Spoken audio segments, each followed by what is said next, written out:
Hey guys, good morning. So, another day, biyahe muna tayo. So, magsi-6 pa lang ng umaga. So, yun, medyo madilim pa guys. Pero, kailangan natin umalis ng maaga para at least mamaya makabalik tayo maaga din. Kasi nga, maghahatid pa tayo ng baby natin sa school. So, yung mga natutulog pa guys, sige, pahinga muna kayo.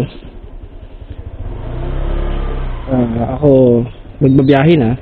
Yung mga kapwa moto taxi ko dyan guys na nasa biyahe na, ingat kayo guys, ingat tayo. So tara guys, open na natin yung app.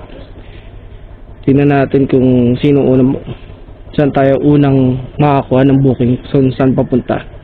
So good morning guys, good morning.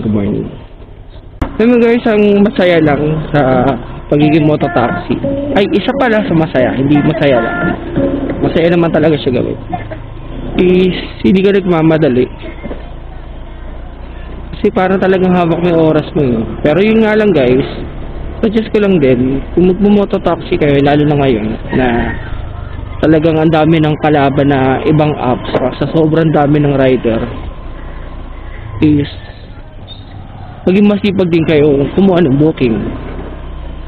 Diba? Kasi hindi ito katulad dati. Yung dati pinas I think year 2022, yung unang pinasa ko si Joyride,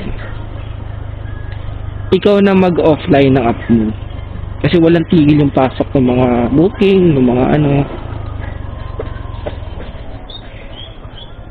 So, kailangan talaga mag-off ka. Kasi pag di ka nag-off, kukunin mo na kukunin, hindi ka na pahinga. Dati nga ni ihi lang, hindi mo pa magawa eh. Kasi nanghinayang ka sa mga booking. Pero ngayon guys, hanggat maaari, pag may pumasok sa'yo, kunin mo na. Kasi mas madalang ngayon talaga guys ang tumal. Talagang diskarte na lang talaga gagawin mo para kumita ka rin, para magkaroon ka ng mga biyahe din. Pero guys, sabi ko nga, ang pinakamaganda kay Joyride is kung medyo maarte ka or hindi mo alam yung ibang lugar na pupuntahan mo, huwag mo kunin. Siyempre, safety mo rin naman yan pag Joyride ka. Minsan lakasan lang din ang loob pag nasa mototaxi ka guys.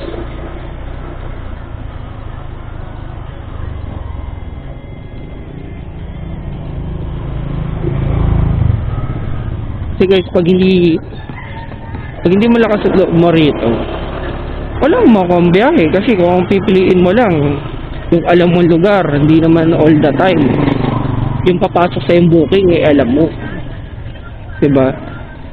Kung ano, sanay lang din, masasanay ka rin sa karsada, basta lagi ka lang din doon sa safety ka.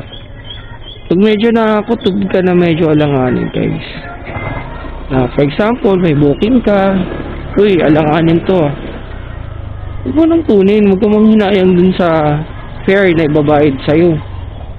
Kasi guys, marami pa rin talagang mototaxi na hold up, nakukuha na ng motor, alam mo yun. So ingat lang din talaga. So dapat matanong pa rin sa mga kapwa rider mo. Pero suggest ko lang din, huwag masyadong tiwala guys. Kahit sa akin, mayari magkakita tayo sa daan, kwentuhan tayo guys, magbibigay din ako sa inyo ng ideas, mga lugar, saan yung deliver, saan delikado, ano naman dapat gawin. Pero advice ko lang, huwag kayo basta-basta magtitiwala na kahit kayo. Except na lang ako talaga matagal na kaibigan nyo. Okay? Advice ko lang naman yun. Pero pakasamahan nyo lahat. Kasi yan yung kailangan natin, pakikisama sa lahat.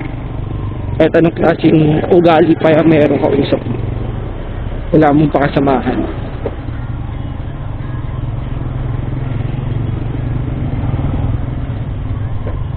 So ayun guys, is 5:50 na pero wala po pasok na booking sa atin.